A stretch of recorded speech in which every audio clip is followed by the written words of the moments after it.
الحمد لله رب العالمين والعاقبة للمتقين والصلاة والسلام على سيد الأنبياء والمرسلين وعلى آله وأصحابه ومن تبعهم بإحسان إلى يوم الدين.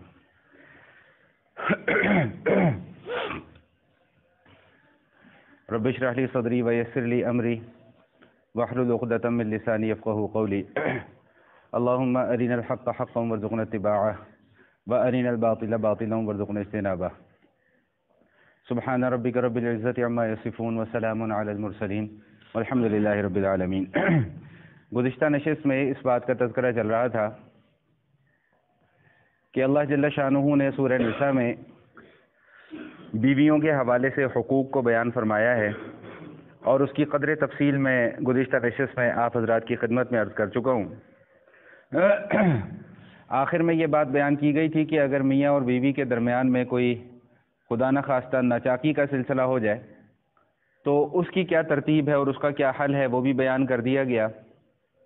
کہ پہلی بات تو یہ ہے کہ اس کو پیار اور محبت کے ساتھ سمجھاؤ، دوسرا یہ ہے کہ اگر وہ نہیں مانتی تو اپنا بستر اس سے علیحدہ کر لو، اور تیسرا یہ ہے کہ ہلکی پھلکی ضرب لگا سکتے ہیں، مار پیٹ کر سکتے ہیں، جس کی تفصیل میں نے آپ کے سامنے بیان کر دی تھی.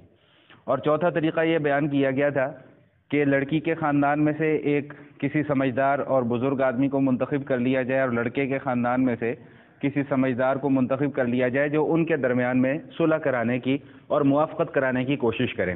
اس حوالے سے ایک واقعہ آپ حضرات کی خدمت میں عرض کرتا چلوں.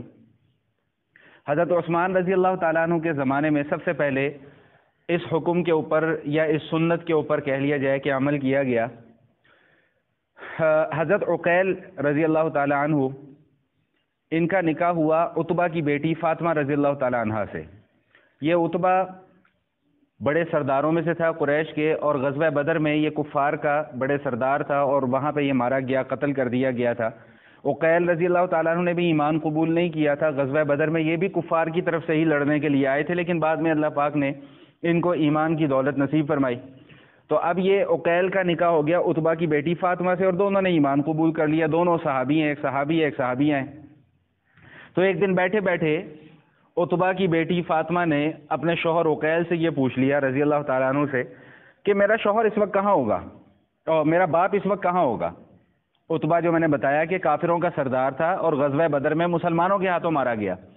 میں نے کہا میرا باپ اس وقت کہاں ہوگا. میں نے کہا تمہارا باپ جو ہے نا وہ اس وقت جہنم میں ہوگا. اب ظاہری بات ہے وہ بیٹی ہے، ان کو تکلیف ہوئی اس بات سے. انہوں نے حضرت عثمان رضی اللہ تعالیٰ عنہ کو ایک تحریری شکایت بھیج دی کہ جی میرے شوہر نے میری دل آزاری کی ہے یہ بات کر کے کہ میرا باپ جہنم میں ہے. اور واقعتاً وہ جہنم میں ہے، انہوں نے کوئی غلط بات نہیں کی تھی، لیکن چونکہ بیٹی تھی اس لیے ان کو دکھ پہنچا کہ انہوں نے میری دل آزاری کی ہے، اور بات بڑھ گئی، بہت زیادہ معاملہ بڑھ گیا. تو حضرت عثمان رضی اللہ تعالیٰ عنہ نے اس وقت یہ فیصلہ فرمایا کہ میں ان کے درمیان میں دو فیصلہ کرنے والے بندوں کو لے کر آؤں گا، اور دونوں بڑے بزرگ، ایک ان کے خاندان سے ہوگا ایک ان کے خاندان سے ہوگا. تو حضرت امیر معاویہ رضی اللہ تعالیٰ عنہ کو منتخب کیا فاطمہ رضی اللہ تعالیٰ عنہ کے خاندان سے، اور عبداللہ بن عباس رضی اللہ تعالیٰ عنہما کو منتخب کیا عقیل کے خاندان سے کہ آپ دونوں بزرگ جائیں اور ان دونوں میاں بیوی کے درمیان میں موافقت کروائیں. اب یہ جب یہ دونوں بزرگ حضرات جا رہے تھے ان کے گھر کی طرف، تو حضرت ابن عباس رضی اللہ تعالیٰ عنہما نے فرمایا کہ مجھے نہیں لگتا کہ ان کے درمیان میں کوئی موافقت ہو پائے گی، مجھے ایسا محسوس نہیں ہوتا. تو امیر معاویہ رضی اللہ تعالیٰ عنہ نے فرمایا کہ میں تو ایک ہی خاندان کے دو قبیلوں کے درمیان میں منافرت نہیں پیدا کرنے دوں گا، میں حتی الوسع کوشش کروں گا کہ ان کے درمیان میں موافقت ہو جائے. تو جب یہ دونوں حضرات وہاں پر پہنچے تو ان دونوں کی آپس میں میاں بیوی کی آپس میں رضامندی اور صلح ہو چکی ہوئی تھی. تو پھر یہ واپس آ گئے. تو یہ واقعہ عرض کرنے کا مقصد یہ تھا کہ حضرت عثمان رضی اللہ تعالیٰ عنہ کے زمانے میں سب سے پہلے اس سنت کے اوپر یا اس حکم کے اوپر جو ہے وہ عمل کروایا گیا. اور ہمارے معاشرے میں بھی بے شمار اس طرح کے واقعات دیکھنے میں اور سننے میں آتے ہیں. تو وہاں پھر کسی نہ کسی حکم کی ضرورت پڑ جاتی ہے. اللہ تعالیٰ کی منشا میں ہو، اللہ کی رضا میں ہو تو موافقت ہو جاتی ہے، اور اللہ کی رضا میں نہ ہو تو پھر موافقت نہیں بھی ہو پاتی. بسا اوقات مزاج آپس میں ایک دوسرے کے نہیں ملتے، تو وہاں آپ لاکھ موافقت کروانے کی کوشش کر لیں تو موافقت نہیں ہو پاتی ہے.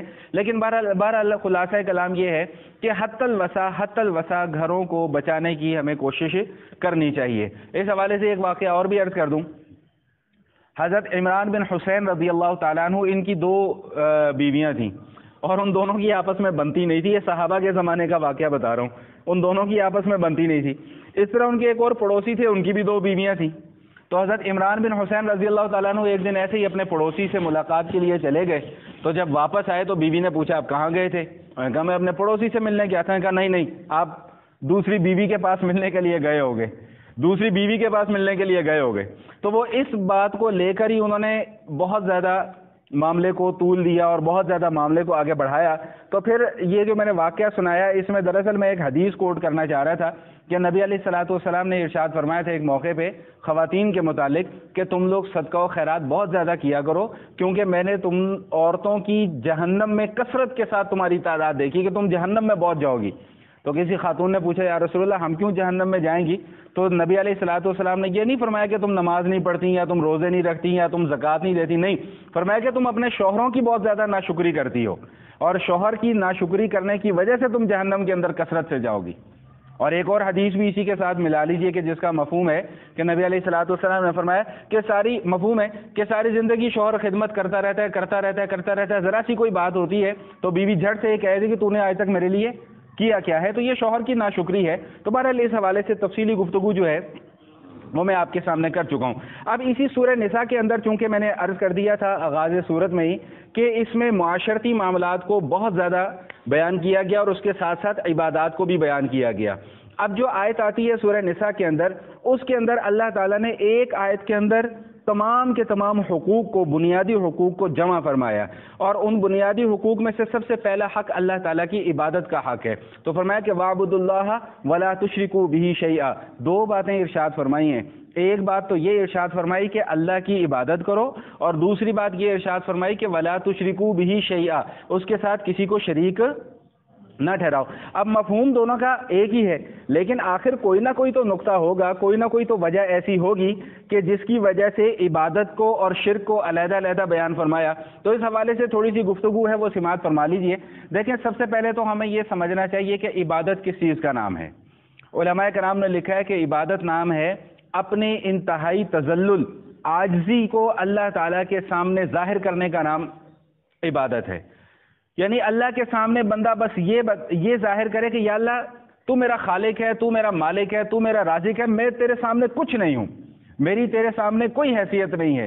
یہی وجہ ہے کہ اللہ تعالیٰ نے عبادات بھی ہمارے اوپر ایسی لاگو فرمائی ہیں اور نافذ فرمائی ہیں اور لازم فرمائی ہیں کہ جن سے تذلل کا اظہار ہوتا ہے. اب نماز پڑھنے کے لیے آتے ہیں تو نماز کے اندر بھی تذلل کا اظہار ہے کہ ہاتھ باندھ کے کھڑے ہوئے ہیں. کس کے سامنے کھڑے ہوئے؟ اللہ کے سامنے کھڑے ہوئے ہیں. رکوع کر رہے ہیں، جھک رہے ہیں، سجدہ کر رہے ہیں، اپنی پیشانی کو جو ہے وہ زمین پہ لگا رہے ہیں. کتنا ہی بڑا بادشاہ کیوں نہ ہو، کتنا ہی کھڑپینچ کیوں نہ ہو، کتنا ہی کوئی خرانٹ کیوں نہ ہو، وہ بھی اگر نماز پڑھنے مسجد کے اندر آئے گا تو وہ بھی اپنا ماتھا زمین کے اوپر ہی لگائے گا. تو یہ زمین کے اوپر ماتھا ٹیکنا بھی انتہائی تذلل کا اظہار ہے. تو فرمایا کہ اللہ کی عبادت کرو، ولا تشرکوا بہ شیئا، اور اس کے ساتھ کسی کو شریک نہ ٹھہراؤ. تو عبادت کس چیز کا نام ہے؟ اللہ کے حضور اپنی انتہائی تذلل، عاجزی اور انکساری اور تواضع کے اظہار کرنے کا نام عبادت ہے. اچھا، اس حوالے سے یہ بات بھی سماعت فرما لیجئے کہ حضرت شاہ ولی اللہ رحمۃ اللہ تعالی علیہ فرماتے ہیں کہ اللہ تعالی موجود ہے اور اللہ ایک ہے. چند دہریوں کے علاوہ اس بات سے کوئی بھی انکاری نہیں ہے. آپ کسی بھی مذہب کو اٹھا کر دیکھ لیں، کسی بھی مذہب کو لے لیں، ہندو مذہب کو لے لیں، عیسائیت کو لے لیں، یہودیت کو لے لیں، مجوسیت، کسی بھی دنیا کے مذہب کو اٹھا کر دیکھ لیں، اور ان سے جب یہ پوچھا جائے کہ بھئی کائنات کا خالق کون ہے، کائنات کا مالک کون ہے، تو سب کہیں گے جی وہ ایک بڑی ذات ہے، وہ ایک بڑی ذات ہے. ہندوؤں کے اندر بھی ہے، عیسائیوں کے اندر بھی، عیسائی بھی اللہ کو مانتے ہیں، یہودی بھی اللہ کو مانتے ہیں. لیکن حضرت شاہ ولی اللہ رحمۃ اللہ علیہ فرماتے ہیں کہ اس معاملے میں تو کوئی اللہ کے ساتھ شریک نہیں ٹھہرا تھا. ہاں، تدبیر میں اور عبادات میں پھر باقی آگے گڑبڑ کر دیتے ہیں. اب جس طرح اللہ کے حضور ماتھا ٹیکنا ہے، اسی طرح مخلوق کے در پر بھی جا کے ماتھے ٹیک رہے ہیں. کوئی قبروں کے اوپر جا کے ماتھے ٹیک رہا ہے، کوئی درختوں پہ جا کے ماتھے ٹیک رہا ہے، کوئی پتھروں کے سامنے جا کے ماتھے ٹیک رہا ہے. خدا کو مانتے ہیں، اللہ کو مانتے ہیں، لیکن اس کے باوجود آگے جا کر معاملات کو گڑبڑ کر دیتے ہیں. تو ایک ذات اللہ ایک ہے، اس سے کوئی انکاری نہیں ہے. کائنات کا خالق کون ہے؟ اللہ ہے، اس سے کوئی انکاری نہیں ہے۔ من یدبر الامر من السماء الی الارض، کہ زمین اور آسمان کے نظام کو کون چلانے والا ہے؟ ایک اللہ ہے۔ اللہ خود قرآن کریم میں ارشاد فرما رہے ہیں، لیکن یہاں پر آ کر ہم نے گڑبڑ کر دی، ہم نے کچھ اور لوگوں کو بھی اللہ کے مقابلے میں لا کر کھڑا کر دیا کہ بھائی اللہ تو یہ کام کرتا ہی ہے، یہ بھی یہ کام کر سکتا ہے، اللہ تو ہماری ضروریات پوری کرتا ہے، یہ اللہ والا بھی ہماری ضروریات کو پوری کر سکتا ہے، اللہ تو ہماری مشکلوں کو دور کرتا ہی ہے، لیکن یہ بزرگ جو ہے یہ بھی ہماری مشکلوں کو دور کر دیتے ہیں۔ یہاں سے آ کے ہم نے گڑبڑ کر دی، اور جب معاملہ یہاں سے گڑبڑ ہوا تو پھر اللہ تعالیٰ کی پکڑ آ گئی۔ اور اللہ کی پکڑ کیا ہے؟ جو اللہ کا فیصلہ ہے وہی اللہ کی پکڑ ہے۔ اللہ پاک نے ایک فیصلہ ارشاد فرما دیا ہے کہ ان اللہ لا یغفر ان یشرک بہ ویغفر ما دون ذلک لمن یشاء، بھائی شرک کسی صورت معاف نہیں ہوگا، کسی صورت معاف نہیں ہوگا، باقی جو اگر شرک کے علاوہ تمہارے کوئی گناہ ہوں گے تو وہ میں معاف کر دوں گا، جیسا کہ حدیث قدسی میں آتا ہے۔ میں نے پہلے بھی کئی مرتبہ وہ حدیث آپ کے سامنے بیان کی ہے کہ اللہ پاک ارشاد فرماتے ہیں کہ اے ابن آدم تو گناہ کر، اتنے گناہ کر، اتنے گناہ کر کہ زمین اور آسمان کے درمیان میں جتنا خلا ہے یہ سارا کا سارا گناہوں سے بھر جائے۔ اے ابن آدم تو گناہ کر اور اتنے گناہ کر کہ ریت کے جتنے ذرات ہیں اتنے تیرے گناہ ہو جائیں، مجھے اس بات کی قطعاً کوئی پرواہ نہیں ہے، میں تیرے سارے گناہ معاف کر دوں گا، ہاں بس ایک کام نہ کر کے آنا، میرے ساتھ کسی کو برابری پر لا کر نہ کھڑا کرنا۔ اللہ تعالیٰ کو یہ بات سخت ناپسند ہے۔ کوئی نماز نہیں پڑھتا اللہ برداشت کر لیتے ہیں، کوئی روزہ نہیں رکھتا اللہ وہ بھی برداشت کر لیتے ہیں، کوئی زکوٰۃ نہیں دیتا اللہ وہ بھی برداشت کر لیتے ہیں، کوئی حج نہیں کرتا اللہ وہ بھی برداشت کر لیتے ہیں، لیکن اللہ کس چیز کو برداشت نہیں کرتے؟ اللہ اس چیز کو برداشت نہیں کرتے کہ اللہ کے مقابلے میں کسی اور کو لا کر کھڑا کر دیا جائے، اللہ جیسا کسی اور کو سمجھنا شروع کر دیا جائے، چاہے وہ کوئی نبی ہو، چاہے وہ کوئی ولی ہو، چاہے کوئی وہ بزرگ ہو، چاہے وہ کوئی بھی ہو۔ بات سمجھنے کی کوشش کریں، فتویٰ نہ لگائیے گا، بات سمجھنے کی کوشش کریں۔ ہمارے ہاں تو ہے نا، ذرا سی اس طرح کی بات کر دو فوراً گستاخی کا فتویٰ آیا تھے ولیاں نو مندے ہی نہیں ہے کہ بھائی ہم کب کہتے ہیں کہ ہم ولیوں کو نہیں مانتے؟ ہم تو یہ کہتے ہیں کہ ہم ولیوں سے مانگتے نہیں ہیں۔ فرق سمجھیں، ایاک نعبد و ایاک نستعین، کیا ترجمہ ہے اس کا؟ یا اللہ ہم تیری ہی عبادت کرتے ہیں اور تجھی سے مدد مانگتے ہیں، اور میں اس کا ترجمہ اپنے انداز میں آپ کو کیا سنایا کرتا ہوں اگر کسی کے ذہن میں ہو تو، یا اللہ ہم تجھے ہی مانتے ہیں اور تجھی سے مانگتے ہیں، بس یہ فرق ہے کہ ماننا بھی اللہ کو اور مانگنا بھی اللہ سے۔ سمجھ میں آ گئی بات؟ باقی اولیاء اللہ کا ادب کرنا، ان کا احترام کرنا یہ تو ہمارے دین کا حصہ ہے۔ اگر کوئی اولیاء اللہ کی شان میں گستاخی کرتا ہے یا ان کے سامنے کوئی بے ادبی کا مظاہرہ کرتا ہے تو اس کا ایمان خطرے میں پڑ جاتا ہے۔ من عاد لی ولیا فقد آذنتہ بالحرب، جو میرے نیک لوگوں سے دشمنی کرتا ہے میں اسے اعلان جنگ کر دیتا ہوں، یہ بھی اللہ کا فیصلہ ہے۔ لیکن اللہ نے کہا کہ بھائی وہ ولی ہیں، ان کو ولی کے درجے میں رکھو، ان کو میرے برابری میں لا کر کیوں کھڑا کرتے ہو؟ وہ نبی ہیں، نبی کے درجے میں رکھو، خدا تو نہ بناؤ ان کو۔ خدا خدا ہے، نبی نبی ہے، ولی ولی ہے، بزرگ بزرگ ہے، ان کو ان کے مقام میں رکھو، مجھے میرے مقام میں رکھو، بات تو تبھی ہے۔ اچھا ایک نقطہ اور بھی آپ کو بتاؤں، قرآن کریم میں اللہ پاک فرماتے ہیں ان الشرک لظلم عظیم، شرک بہت بڑا ظلم ہے۔ شرک کیا ہے بھائی؟ بہت بڑا ظلم ہے۔ اب ظلم کی تعریف کیا ہے؟ ظلم عربی میں کسے کہتے ہیں؟ وضع شیء فی غیر محلہ فہو ظلم، کسی شے کو، کسی چیز کو اس کے مقام اور مرتبے سے اٹھا کر ایسے مقام پر لا کر رکھ دینا جو اس کا مقام اور مرتبہ نہیں ہے، یہ ظلم ہے۔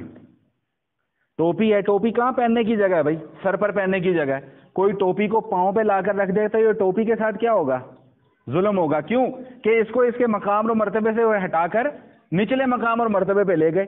تو شرک کو اللہ تعالیٰ نے ظلم کیوں قرار دیا؟ شرک کو اللہ تعالیٰ نے ظلم اسی لیے قرار دیا کہ اللہ حاجت روا، اللہ مشکل کشا، اللہ ضرورتوں کو پورا کرنے والا، اللہ کائنات کا خالق، اللہ کائنات کا مالک، اللہ کائنات کا رازق، اللہ کائنات کے نظام کو چلانے والا، ہم نے اللہ کو اللہ کے مقام سے اٹھایا اور یہاں سے مخلوق میں سے کچھ لوگوں کو اٹھایا اور ان کو ان کے اللہ کے برابر لا دیا اور اللہ کو ان کے برابر لا کر کھڑا کر دیا۔ بھائی جس طرح اللہ ضرورت پوری کر سکتا ہے یہ بھی ضرورت پوری کر سکتے ہیں، تو یہ ظلم ہو گیا کہ اللہ کو اس کے بلند مقام سے ہم نے گرا کر نعوذ باللہ ثم نعوذ باللہ نچلے مقام پر لے آئے۔ اسی لیے اللہ تعالیٰ نے فرمایا کہ ان الشرک لظلم عظیم، شرک بہت بڑا ظلم ہے۔ تو دو باتیں یہاں پر بیان فرمائی ہے، ایک تو کیا کہ وعبد اللہ، اللہ کی عبادت کرو، اور صرف یہی نہیں کہ اللہ کی عبادت کرو، ماتھا بھی پھر اللہ کے حضور ہی ٹیکو، مانگو گی پھر اللہ سے، اپنی ضروریات میں پھر اللہ کے سامنے پیش کرو۔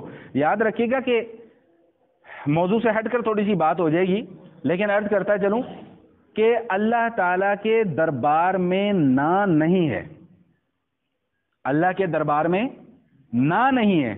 ہاں ہمیں مانگنے کی کمی ہے، ہمیں مانگنے کی کمی ہے۔ ایک کسی اللہ والے سے میں نے ایک بات سنی تھی، بڑی پیاری بات انہوں نے کہی، اور نے کہا جب تمہارے اوپر کوئی حالت آتی ہے نا، جب تمہارے اوپر کوئی حال آتا ہے، اس کے بعد تمہارا خیال سب سے پہلے جس چیز کی طرف جاتا ہے نا، وہی تمہارا خدا ہے، وہی تمہارا خدا ہے۔ بیماری آئی تو خیال سب سے پہلے تو اگر اس طرف گیا کہ بیماری بھی اللہ کی طرف سے، تو صحت بھی کون دے گا؟ اللہ۔ تو پھر تو پکا یقین کر لو کہ تمہارے دل کے اندر اللہ ہے۔ اور اگر بیماری آئی اور خیال اس طرف چلا گیا کہ بھئی مجھے صحت کون دے گا؟ ڈاکٹر۔ تو پھر فرمایا کہ بھئی پھر ڈاکٹر ہی تمہارا خدا ہے۔ جب اللہ کو چھوڑ کر مخلوق کے در پر جا کر ہم ٹکرے مارتے ہیں نا، پھر اللہ تعالیٰ بھی اپنی رحمت والا ہاتھ اٹھا لیتے ہیں کہ جاؤ بھئی، جا کے جن کے دروں پر ٹکرے مار رہے ہو پھر کرواؤ اپنے کام ان سے۔ وہ بھی تو اللہ کے فیصلوں کے بغیر، اللہ کے حکم کے بغیر کوئی کام نہیں کر سکتے۔ تو اس لیے دو باتیں یہاں پر بیان فرمائی حقوق اللہ کے زمرے میں، کہ کیا کہ وعبد اللہ، اللہ کی عبادت کرو، ولا تشرکوا بہ شیئا، اور اپنی ضروریات بھی پھر اللہ سے ہی پوری کرواؤ۔ ہم نے اللہ سے مانگنا چھوڑ دیا، اللہ نے اپنا رحمت والا ہاتھ ہم سے اٹھا لیا۔ مانگتے رہو مانگتے رہو مانگتے رہو۔ اللہ تعالیٰ کو بندے کا مانگنا بہت پسند ہے۔ ہماری کس وقت کون سی ضرورت ہے، ہم سے زیادہ یہ اللہ جانتے ہیں، ہم نہیں جانتے۔ کس وقت کس ضرورت کو پورا کرنا ہے، کس وقت کس ضرورت کو پورا نہیں کرنا، یہ اللہ جانتے ہیں، ہم نہیں جانتے۔ ہمارا کام صرف اور صرف اتنا ہے کہ بس اللہ سے مانگتے رہیں، اللہ سے مانگتے رہیں۔ آج ملتا ہے، کل ملتا ہے، پرسوں ملتا ہے، سال بعد ملتا ہے، 10 سال بعد ملتا ہے۔ ہو سکتا ہے کہ مجھے 10 سال بعد ایک چیز میں آج مانگ رہا ہوں، لیکن مجھے اس کی زیادہ ضرورت 10 سال کے بعد جا کر پڑنی ہے، اور اللہ تب مجھے وہ جا کر میری وہ ضرورت کو پورا کر دیتے ہیں۔ تو اس سے زیادہ فائدہ اور کیا ہوگا؟ اس سے زیادہ اور اچھی بات اور کیا ہو سکتی ہے؟ پھر انسان بھی اس وقت سوچتا ہے کہ ہاں دیکھا اس وقت میری یہ ضرورت پوری نہیں ہوئی، آج آ کر میری یہ ضرورت پوری ہو گئی۔ تو یہ فیصلے اللہ کے کرنے کے ہیں، یہ اللہ کے اوپر چھوڑ دیں۔ ہمارا کام صرف اللہ کے حضور درخواستیں پیش کرتے رہنا ہے۔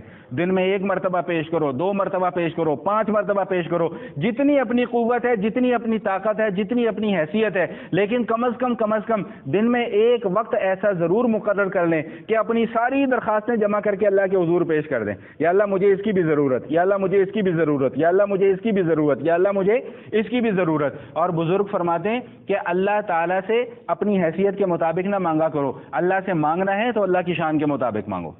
مالک بن دینار رحمۃ اللہ تعالی علیہ بہت بڑے اللہ والے گزرے۔ ایک مرتبہ ان کے پاس کوئی خاتون آئی، بچہ گود میں لیا ہوا، اور چھوٹا سا کولا جسے کہتے ہیں نا، کولا ہم تو اسے اردو میں کٹورا کہتے ہیں یا پیالہ، وہ ہاتھ میں لیا ہوا، اور مالک بن دینار کو جا کر پیش کیا کہ طبیب نے بتایا ہے کہ میرے بچے کو شہد کی بہت ضرورت ہے، تو میرے پاس شہد خریدنے کے پیسے نہیں ہیں، تو آپ اس کٹورے کے اندر یا اس پیالے کے اندر تھوڑا سا شہد دے دیجیے۔ مالک بن دینار رحمۃ اللہ تعالی علیہ نے اپنے خادم کو بلوایا اور اسے حکم دیا کہ پورا کا پورا مشکیزہ شہد کا اٹھا کر اس کو دے دو۔ اس نے پورا کا پورا مشکیزہ شہد کا دے دیا، وہ چلی گئی۔ تو بعد میں مالک بن دینار نے سے ان کے غلام نے پوچھا، ان کے خادم نے پوچھا کہ حضرت وہ تو صرف ایک کٹورا ایک پیالہ شہد کا مانگ رہی تھی، آپ نے پورا کا پورا مشکیزہ اٹھا کے اسے دے دیا۔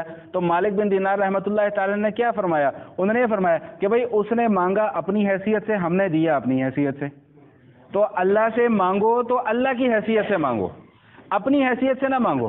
اگر کسی کو گاڑی کی ضرورت ہے تو وہ شرمائے نا اللہ سے مانگتے ہوئے، مانگو کہ اللہ مجھے گاڑی چاہیے، میرے لیے گاڑی کا انتظام فرمائے۔ تو اس میں کوئی ہچکچاہٹ والی بات نہیں ہے، نہ کوئی مولوی آپ کے اوپر فتویٰ لگائے گا کہ تو غلط دعا مانگ رہا ہے، نہیں۔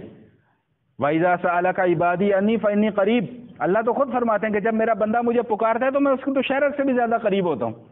نبی علیہ الصلوۃ والسلام نے بھی ایک موقع پہ ارشاد فرمایا مَن لَّمْ يَسْأَلِ اللَّهَ يَغْضِبْ عَلَيْهِ، جو اللہ سے مانگتا نہیں اللہ اس سے ناراض ہو جاتے ہیں، اللہ ناراض ہو جاتے ہیں۔ تو اب یہ فیصلہ مجھے اور آپ کو کرنا ہے کہ ہم نے اللہ کو خوش کرنا ہے یا اللہ کو ناراض کرنا ہے۔ یقیناً ہم میں سے ہر کسی کی خواہش کیا ہوگی کہ بھئی اللہ کو خوش کیا جائے۔ تو اللہ کو خوش کرنے کا طریقہ کیا ہے کہ بس اللہ سے مانگتے رہو، بس اللہ سے مانگتے رہو، بس جب جی میں آئے اللہ، جس چیز کی ضرورت ہے اللہ سے مانگو۔ نبی علیہ الصلوۃ والسلام نے جب صحابہ کرام سے اس بات کے اوپر بیعت لی کہ کبھی کسی مخلوق سے نہ مانگو، تو صحابہ کرام فرماتے ہیں کہ اگر ہم سواری پر سوار ہوتے تھے اور ہمارا کوڑا نیچے گر جاتا تھا تو ہم کسی سے یہ نہیں کہتے تھے کہ ہمارا کوڑا اٹھا کر دے دو، ہم خود سواری سے اترتے تھے اور اپنا کوڑا اٹھا لیا کرتے تھے۔ اب یہ کوڑا اٹھا کر دینا کتنی معمولی سی بات ہے، اگر بیٹا پانی پلا دو، بھائی پانی پلا دو، بیوی کو کہہ دیا پانی پلا دو، یہ کر دو، وہ کر دو، فلاں کر دو۔ تو یہ چھوٹے چھوٹے کام ہیں، یہ میں آپ کے سامنے یہ بات اس لیے بیان کر رہا ہوں کہ مجھے خود بھی عادت نہیں ہے۔ آپ کے سامنے بیان کرنے کا مقصد یہ ہے کہ شاید مجھے بھی عادت یہ پڑ جائے کہ بھئی اپنے چھوٹے چھوٹے کام جو ہے وہ خود کرنے کی عادت ڈالو. پیاس لگی ہے پانی خود اٹھ کے پی لو, کیا حرج ہے اس کے اندر؟ کوئی قیامت تو نہیں آ جائے گی. ضروری تو نہیں ہے کہ بیوی اٹھا کر لا کر گلاس کے اندر پانی ڈال کے پلائے, ضروری تو نہیں کہ بیٹا یا بیٹی ہی پانی ڈال کے پلائے, خود بھی ہم اٹھ کے پی سکتے ہیں. تو یہ آج چونکہ یہ ساری باتیں میری نظر سے گزری, اس لیے میرا جی چاہا کہ میں آپ کے سامنے بھی بیان کر دوں. تو ایک آیت کے اندر حقوق بیان کیے جا رہے ہیں. پہلا حق اللہ کا. حضرت معاذ رضی اللہ تعالیٰ عنہ, یار اس کو بلا کے لاؤ بھائی, اس سے کوئی یار مائک لا کے نکالے, کیا کرتے ہو, تمہاری ذمہ داری ہے, کہاں غائب ہوئے ہوتے ہو اس وقت؟ پھر مجھے کہتے ہیں جی مولوی صاحب بڑے غصے والے ہیں جی, یہ کر دیتے ہیں, وہ کر دیتے ہیں, فلاں کر دیتے ہیں, ڈمکانا کر دیتے ہیں. اپنی ذمہ داریوں کا بھی تو احساس کرے کوئی. حضرت معاذ رضی اللہ تعالیٰ عنہ سے نبی علیہ الصلوۃ والسلام نے ایک دن پوچھا کہ معاذ, انہوں نے کہا یا رسول اللہ لبیک, تم جانتے ہو کہ اللہ پر بندوں کا کیا حق ہے, بندوں پر اللہ کا کیا حق ہے, یعنی بندوں کے ذمے کیا حق ہے کہ وہ اللہ کے اس حق کو پورا کریں؟ عرض کیا کہ اللہ اور اللہ کے رسول ہی بہتر جانتے ہیں. تو حضرت معاذ رضی اللہ تعالیٰ عنہ نے جب یہ کہا کہ اللہ اور اللہ کے رسول بہتر جانتے ہیں, تو نبی علیہ الصلوۃ والسلام نے فرمایا کہ بندوں کے ذمے اللہ کا حق یہ ہے کہ وہ صرف اور صرف اللہ کی عبادت کریں, اس کے ساتھ کسی کو شریک نہ ٹھہرائیں. یہ کون بتلا رہے ہیں؟ نبی علیہ الصلوۃ والسلام. کیا بتلا رہے ہیں؟ کہ بندے کے ذمے اللہ کا کیا حق ہے, کہ بندے اللہ کی عبادت کریں اور اس کے ساتھ کسی کو شریک نہ ٹھہرائیں. تو پھر نبی علیہ الصلوۃ والسلام نے پوچھا, اے معاذ لبیک یا رسول اللہ, کیا تم جانتے ہو کہ اللہ کے ذمے بندوں کا کیا حق ہے, یعنی اللہ کے ذمے پھر کیا ہے؟ تو عرض کیا کہ یا رسول اللہ اللہ و رسول عالم, اللہ اور اللہ کے رسول بہتر جانتے ہیں. تو پھر فرمایا کہ بھائی اللہ کے ذمے کسی کا کوئی حق نہیں ہے, اللہ تو خالق اور مالک ہیں, اس کے ذمے کسی کا حق نہیں ہے. ہاں البتہ اتنی بات ضرور ہے کہ اللہ نے خود یہ بات اپنے ذمے لے لی ہے کہ جو بندہ اللہ کی عبادت کرے, اللہ کے ساتھ کسی کو شریک نہ ٹھہرائے, تو اللہ تعالیٰ اسے جہنم کے گڑھوں سے بچا کر جنت کے اندر داخل کر دیں گے. ویسے اللہ کے ذمے نہیں ہیں اصولی طور پہ اور قانونی طور پہ, لیکن خود اللہ پاک نے اپنے ذمے یہ بات لے لی ہے کہ جو میری عبادت کرے, میرے ساتھ کسی کو شریک نہیں ٹھہرائے گا, تو پھر میں اس کے ساتھ کیا معاملہ کروں گا کہ اسے جہنم سے بچا لوں گا اور جنت کے اندر داخل کر دوں گا. تو پہلا حق حقوق اللہ. اس کے اوپر بڑی لمبی چوڑی گفتگو ہو سکتی ہے, 3 4 5 جمعے بھی اس کے لیے ناکافی ہیں, لیکن چونکہ مجھے اپنے دیگر مضامین کا بھی احاطہ کرنا ہے, اس لیے میں اس بات کو یہیں پر سمیٹ رہا ہوں. دوسرا حق کیا بیان کیا؟ اب آ رہے ہیں اجتماعی حقوق, ان لوگوں کے حقوق جن کا روز مرہ کا ہمارے ساتھ تعلق اور واسطہ ہے, جن کا روز مرہ کا ہمارے ساتھ تعلق اور واسطہ ہے, جن کو ہم حقوق العباد کہتے ہیں. تو اس میں سب سے پہلا حق کس کا بیان فرمایا؟ وبالوالدین احسانا, کبھی اپنے ماں باپ کے ساتھ اچھا سلوک کرو. قرآن کریم کا مطالعہ کریں, قرآن کریم کو پڑھیں. جہاں بھی اللہ تعالیٰ نے اپنی عبادت کا ذکر کیا اور شرک سے بچنے کی تلقین کی, وہیں پر اللہ تعالیٰ نے اپنے حق کے ساتھ ماں باپ کے حق کو ملایا. پورے قرآن کریم میں, پورے قرآن کریم میں جہاں شرک کی مذمت کو بیان کیا اور اللہ پاک نے اپنے حق کو بیان کیا, اس کے فوراً بعد کس کے حق کو ساتھ ملایا؟ بھائی ماں باپ کے حقوق کو ساتھ ملایا. کہ بھائی ماں باپ کا درجہ اتنا اونچا ہے, ماں باپ کا مقام اتنا اونچا ہے کہ اللہ تعالیٰ نے اپنے بعد سب سے پہلا حق ماں اور باپ کا دیا. کیوں دیا؟ اس لیے کہ ماں اور باپ جو بچے کی پرورش کرتے ہیں وہ کسی لالچ کی وجہ سے نہیں کرتے, وہ ان کا احسان ہے ہمارے اوپر, وہ ان کا احسان ہے ہمارے اوپر کہ ہمارے ماں باپ نے ہماری پرورش کی ہے. ہماری ماں نے راتیں اپنی جاگ جاگ کر خراب کی ہیں ہماری وجہ سے, ہمارے باپ نے اپنی کمر کو جھکا لیا ہے ہماری وجہ سے, اس کی کمر جھک گئی ہے, اس کی نظر کمزور ہو گئی ہے, وہ لاٹھی ٹیک ٹیک کر چلتا ہے. ساری جوانی اس نے برباد کی کس کے لیے؟ اپنے بچوں کے لیے. ساری زندگی اس نے خراب کی کس کے لیے؟ اپنے بچوں کے لیے. اپنے دن خراب کیے اپنے بچوں کے لیے, اپنی راتیں خراب کی اپنے بچوں کے لیے. ماں نے جو قربانیاں دی کس کے لیے دی؟ میرے اور آپ کے لیے دی. اور اولاد جب جوان ہو جاتی ہے تو وہی اولاد ماں باپ کے سامنے اکڑ کر دکھانا شروع کرتی ہے, اب ہم بڑے ہو گئے ہیں, اب ہم بڑے ہو گئے, آپ کے فیصلے اب ہم تسلیم نہیں کر سکتے, اب ہم سمجھدار ہو گئے ہیں, اب ہم پڑھے لکھے ہو گئے. خاک میں گئی تمہاری پڑھائی اور لکھائی, گھاس چرنے گئی تمہاری عقل.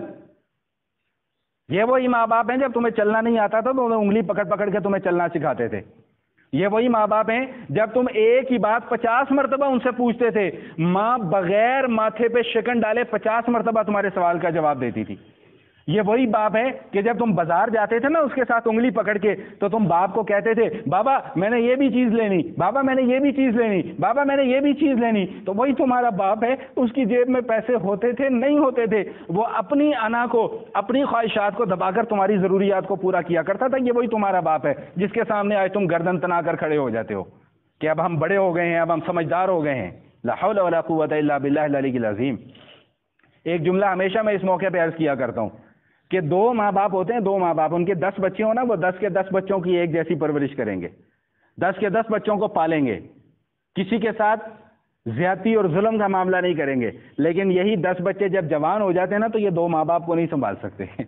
یہ 2 ماں باپ کو نہیں سنبھال سکتے. ایک بیٹا کہے گا جی میری اپنی فیملی ہے، میں ماں باپ کو کہاں رکھوں. دوسرا کہے گا جی میری اپنی فیملی ہے، میں ماں باپ کو کہاں رکھوں. تیسرا کہے گا جی میری اپنی فیملی ہے، میری اپنی ضروریات پوری نہیں ہوتی. اللہ کرے کہ کبھی بھی تمہاری ضروریات پوری نہ ہو. معذرت کے ساتھ برا نہ محسوس کیجیے، لیکن حقیقت یہی ہے. اور ایسے لوگوں کی اللہ ضروریات کبھی پورا بھی نہیں کرتا. ایک حدیث شریف کا مفہوم مجھے اس وقت یاد آ گیا، اللہ کمی بیشی معاف فرمائے. بھائی جب اجتماعی عبادت ہو رہی ہو تو اپنے نوافل وغیرہ باہر ادا کیا کریں. ایک حدیث کا مفہوم مجھے یاد آ گیا، اللہ کمی بیشی معاف فرمائے، کہ صرف ماں باپ سے زیادتی کا گناہ ایسا گناہ ہے کہ جس کی سزا اللہ دنیا میں بھی دیتے ہیں. باقی گناہوں کی سزا شاید دنیا میں نہ ملے، آخرت میں جا کر ملے، لیکن ماں باپ کے ساتھ ظلم اور زیادتی ایک ایسا گناہ ہے کہ جس کی سزا دنیا میں بھی ملتی ہے. اور پھر کیسی ملتی ہے؟ پھر ایسی ملتی ہے کہ آج وہی بچہ جو اپنے ماں باپ کے ساتھ ظلم اور زیادتی کر رہا ہے نا، کل کو اسی کے بچے اس کے ساتھ وہی سلوک کریں گے جو آج اپنے ماں باپ کے ساتھ کیا ہے. اگر آج ہم جوان ہو گئے ہیں اور ہمارے ماں باپ بوڑھے ہو گئے ہیں تو بھائی کل تو ہماری اولاد ہے، اس نے بھی جوان ہونا ہے. وہ کوئی اتنی کی اتنی تو نہیں رہ جائے گی. کوئی 10 سال کا بچہ 10 سال کا تو نہیں رہ جائے گا. اس نے بھی 35-40 سال کا جا کے جوان کڑیل جوان بننا ہے، اس کی بھی شادی ہونی ہے، اس کے بھی بچے ہونے ہیں. پھر دیکھو تمہارے ساتھ وہ کیا معاملہ کرے گا. اللہ تعالیٰ نے ماں کو اتنا مقام عطا فرمایا ہے کہ جنت کو آسمان کی بلندیوں سے، عرش کی بلندیوں سے اٹھایا ہے اور لا کر ماں کے قدموں کے نیچے رکھ دیا کہ یہ ماں کے قدموں میں تمہاری جنت ہے. یہ حدیث سب کو یاد ہے کہ نہیں ہے؟ سب کو یاد ہے کہ ماں کے قدموں کے نیچے جنت ہے. ماں کے قدموں کے نیچے جنت ہے. ہاں ایک بات اور بھی عرض کرتا چلوں، بات بڑی دور نکل جائے گی لیکن میں چاہ رہا ہوں کہ میں یہ بات ضرور کروں. ماں کا تو ہم بڑا تذکرہ کرتے ہیں، ماں کا تو بڑا تذکرہ کرتے ہیں، بڑا تذکرہ کرتے ہیں، لیکن افسوس کے ساتھ یہ کہنا پڑتا ہے کہ باپ کو ہم بالکل ہی بھول جاتے ہیں. بالکل ہی بھول جاتے ہیں، بالکل بھول جاتے ہیں. اللہ تعالیٰ نے اگر ماں کے قدموں کے نیچے جنت رکھی ہے نا، تو اللہ تعالیٰ نے باپ کو جنت کا دروازہ قرار دیا ہے کہ یہ جنت کا دروازہ ہے، یہ تمہاری جنت کا دروازہ ہے، چاہو تو اس کو کھلوا لو، چاہو تو اس کو بند کروا لو. جنت تو ماں کے قدموں کے نیچے ہے، لیکن دروازے سے داخل ہوگے تو جنت کے اندر جاؤ گے نا. تو اگر دروازے ہی خدا نہ خواستہ بند ہو گیا تو پھر کیسے جنت کے اندر جاؤ گے؟ وہ میں کسی جگہ کسی کا کلام پڑھ رہا تھا یا کسی کا بیان سن رہا تھا، ان بزرگ نے بڑی پیاری بات کی. اور ان کا 1 لاکھ روپے کا موٹر سائیکل باپ خرید کے دیتا ہے اپنی محنت کی کمائی سے، تو پیچھے کیا لکھواتے ہو؟ یہ سب میری ماں کی دعا ہے. تو باپ تمہارے لیے دعا نہیں کرتا؟ نہیں دعا کرتا باپ تمہارے لیے؟ تو ماں کا مقام اپنی جگہ ہے، تو باپ کے مقام کو تو نہ گراؤ خدا کے واسطے. باپ تھا تو تم دنیا میں آئے، باپ کے نکاح میں ماں آئی تو پھر اللہ پاک نے تمہیں دنیا میں بھیجا نا. باپ نہ ہوتا تو دنیا میں کیسے آتے؟ نہیں سمجھ میں آ رہی بات؟ رضا ربی فی رضا الوالد و سخط ربی فی سخط الوالد، کہ اگر باپ ناراض ہے تو پھر سمجھو اللہ بھی ناراض ہے، اور اگر باپ خوش ہو گیا تو سمجھو پھر اللہ بھی تمہارا خوش ہو گیا. تو ماں اور باپ دونوں ہیں، دونوں کا مقام اور مرتبہ اپنی جگہ پر ہے. کسی ایک کے مقام کو نیچے گرا کر کسی دوسرے کے مقام کو اوپر نہیں کیا جا سکتا.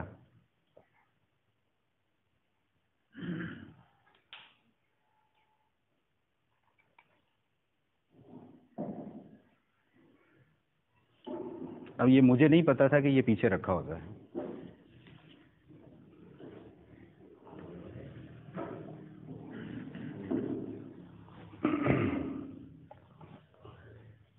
یا تو لکھ کے لگا دیا کرو نا کہ یہ پیچھے رکھا ہوتا ہے، مائک آ کے نکال لیا کریں.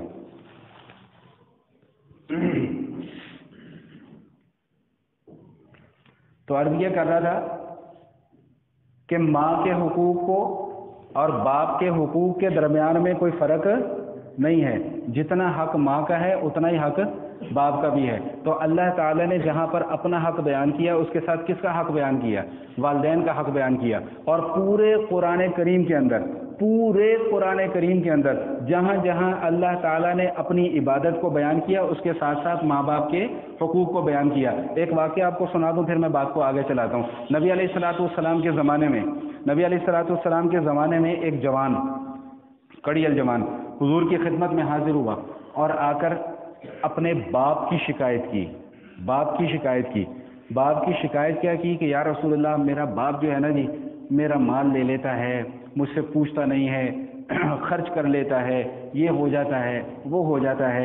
تو اللہ کے حبیب صلی اللہ تعالیٰ علیہ وسلم نے فرمایا کہ جاؤ بھائی اس کے باپ کو بلا کر لاؤ۔ جب اس کے باپ کو پیغام ملا کہ میرے بیٹے نے میری شکایت نبی علیہ السلام کے دربار میں کی ہے، تو اس کے دل پر ایک چوٹ لگی، ایک آہ لگی، اور اس باپ نے دل میں کچھ اشعار کہے۔ وہ اشعار اس وقت مجھے زبانی یاد نہیں ہے، کافی لمبے چوڑے اشعار ہیں، بس ان کا کچھ مفہوم اور خلاصہ مجھے یاد ہے۔ اچھا، اپنے دل میں کہے، زبان پہ بھی نہیں لے کے آیا، دل میں کچھ اشعار کہے۔ تو اب نبی علیہ السلام کی خدمت میں وہ صاحب چل کر آ رہے ہیں۔ تو جب نبی علیہ السلام کی خدمت میں ابھی یہ پہنچے، ادھر سے جبرائیل آ گئے۔ تو جبرائیل آ کر کیا کہتے ہیں کہ یا رسول اللہ صلی اللہ علیہ وسلم، یہ جو باپ آیا نا ٹوٹے ہوئے دل کے ساتھ، کمزور قدموں کے ساتھ، لڑکھڑاتا ہوا، چلتا ہوا جو آپ کی خدمت میں آیا ہے، اس نے ابھی کچھ اشعار کہے ہیں، تو آپ اس سے کہیں کہ پہلے مجھے وہ شعر سناؤ۔ یہ جبرائیل علیہ السلام نے آ کر نبی علیہ السلام کو بتلایا۔ اب ایک طرف باپ بیٹھا ہوا ہے، ایک طرف بیٹا بیٹھا ہوا ہے۔ بیٹا شکایت کر لے کر آیا ہے باپ کی، اب باپ بیٹھا ہوا ہے، بیٹا مدعی ہے، باپ مدعا علیہ ہے۔ تو نبی علیہ السلام اب کیا فرماتے ہیں؟ بیٹے کو چھوڑا، باپ سے کہا ابھی جو تم نے دل میں اشعار کہے تھے نا، وہ ہمیں سناؤ۔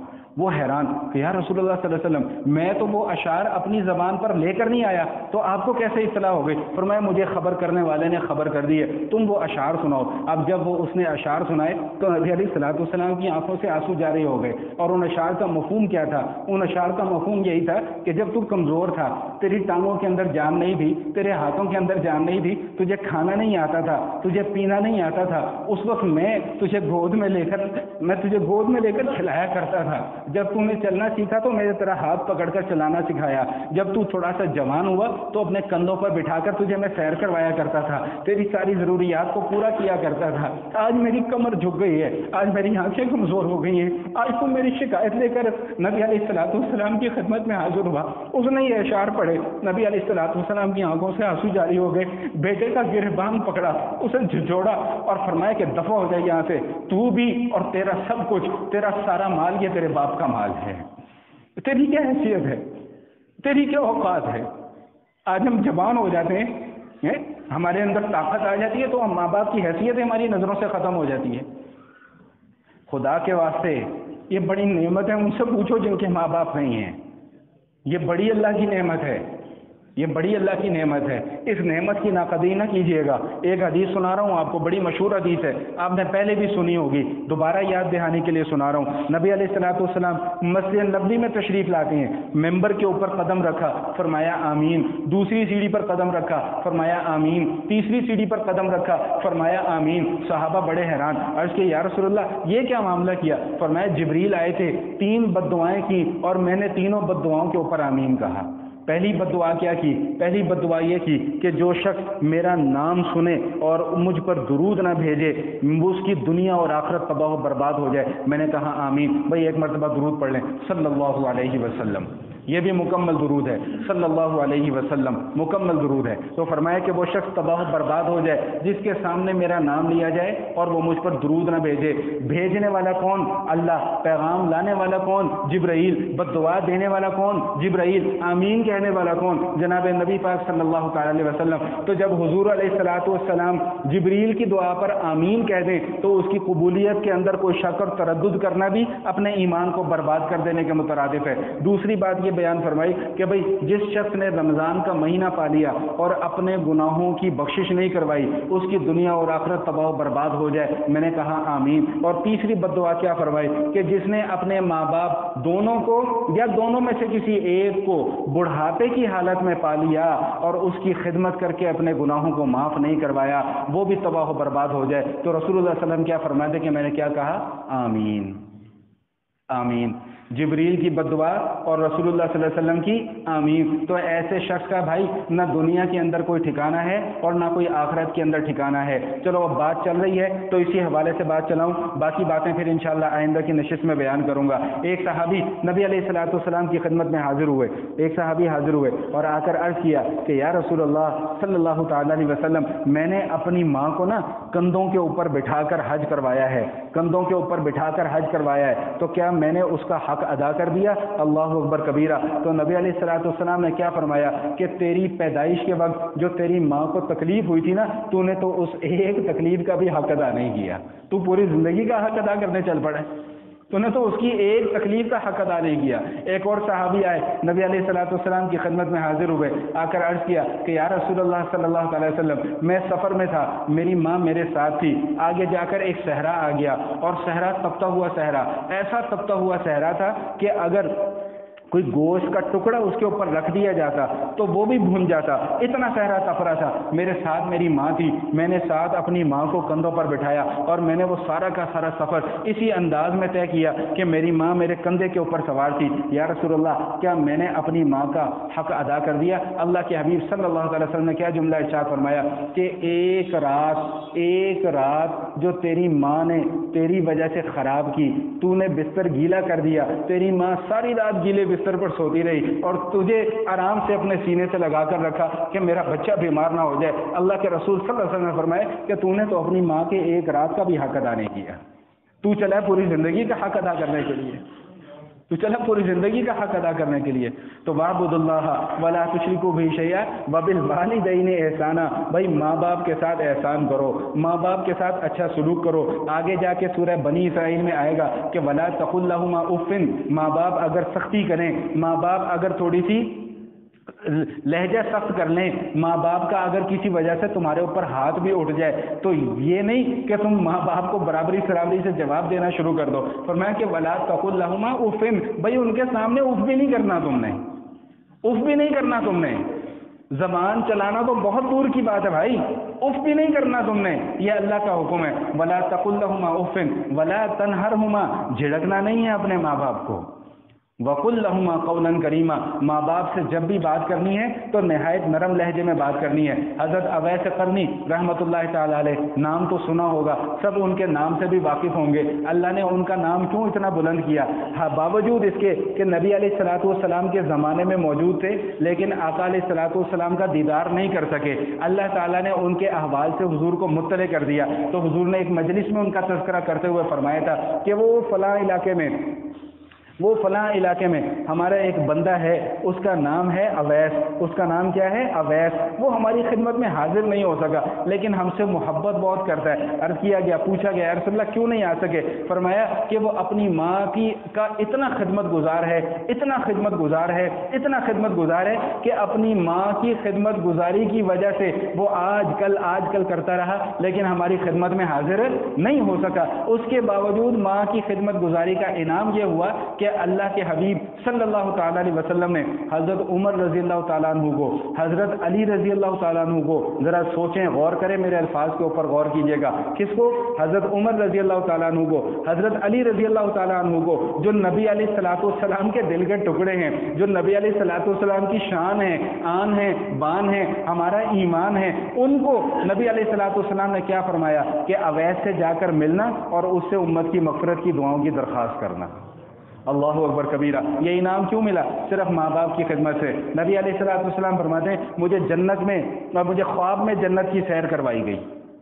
ایک تو حضور علیہ الصلوۃ والسلام کو معراج ہوئی ہے اور نبی علیہ الصلوۃ والسلام کو خواب میں بھی کئی مرتبہ جنت کی سیر کروائی گئی. خواب میں جنت کی سیر کروائی گئی تو خواب میں جب جنت کے اندر نبی علیہ الصلوۃ والسلام داخل ہوئے تو حضور علیہ الصلوۃ والسلام نے وہاں پر کسی کے قرآن پڑھنے کی آواز سنی. جنت کے اندر کسی کے قرآن پڑھنے کی آواز سنی تو نبی علیہ الصلوۃ والسلام نے فرشتوں سے پوچھا بھائی یہ جنت کے اندر قرآن پڑھنے کی آواز کس کی آ رہی ہے؟ عرض کی یا رسول اللہ آپ کا غلام ہے، آپ کا خادم ہے حارثہ بن نعمان رضی اللہ تعالیٰ عنہ۔ نبی علیہ الصلوۃ والسلام نے پوچھا بھائی وہ تو مدینہ میں بیٹھا ہوا ہے، یہ جنت ساتوں آسمانوں کے اوپر اللہ کے عرش کے نیچے تو زمین پر بیٹھا قرآن پڑھ رہا ہے، تو یہاں پر جنت میں اس کی آواز کیسی ہے؟ یہ انعام اس کو کس عمل کی وجہ سے ملا؟ اللہ کے حبیب صلی اللہ علیہ وسلم کو بتلایا گیا کہ یا رسول اللہ اپنی ماں کا بڑا خدمت گزار ہے، اس خدمت گزاری کی وجہ سے اللہ نے اسے یہ انعام دیا کہ مدینے میں بیٹھ کر قرآن پڑھتا ہے اور جنت میں اس کے قرآن کی آواز تلاوت کی سنی جاتی ہے۔ بس آخری حدیث، مفہوم حدیث شریف کا کہ اللہ کے حبیب صلی اللہ علیہ وسلم نے فرمایا کہ کاش کہ میری ماں زندہ ہوتی، میرا جی چاہتا ہے کہ میری ماں زندہ ہوتی، میں نماز پڑھ رہا ہوتا تو میری ماں مجھے پکارتی محمد صلی اللہ علیہ وسلم، میری ماں مجھے کیا پکارتی؟ محمد صلی اللہ علیہ وسلم، تو میں اپنی ماں کی بات سننے کے لیے اپنی نماز کو توڑ دیتا، اپنی ماں کی بات سننے کے لیے اپنی نماز کو توڑ دیتا۔ اللہ سے دعا کرو بھائی، جن کے والدین سلامت ہیں، جن کے والدین سلامت ہیں، اللہ ان کا سایہ ہمارے سروں پر تا دیر سلامت رکھے۔ یقین کرو خدا کی قسم ان میں سے کوئی ایک بھی چلا جائے نا، ان میں سے کوئی ایک بھی چلا جائے، برکتیں گھر سے اٹھ جاتی ہیں۔ بعد میں پھر پچھتاوا رہ جاتا ہے، کاش میں اپنے باپ کی خدمت کر لیتا، کاش میں اپنے ماں کی خدمت کر لیتا، کاش میں ان کے سامنے کبھی زبان نہ چلاتا، کاش میں ان کے سامنے کبھی اونچی آواز سے بات نہ کرتا۔ بعد میں یہ صرف پچھتاوے رہ جاتے ہیں، اس کے علاوہ پھر کچھ اور ہاتھ آنے والا نہیں ہے۔ وآخر دعوانا ان الحمد للہ رب العالمین۔